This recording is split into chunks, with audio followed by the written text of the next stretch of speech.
Where are you placing your hope? Have you ever had a moment in your life when you hoped and prayed that something would happen and it didn't? Or maybe you expected someone to come through for you and they disappointed you.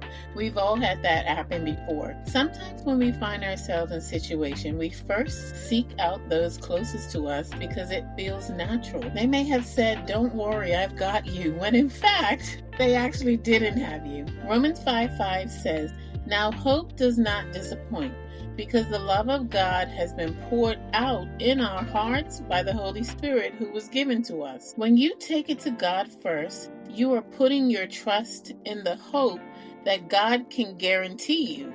Yeah, I know it's different, right? It's different from the world, and it never disappoints because it's anchored in God's love poured into our hearts by the Holy Spirit. Even when things don't look the way you expected, trust that God's love and solutions are constant and that your hope is never ever wasted. He will never leave you or forsake you.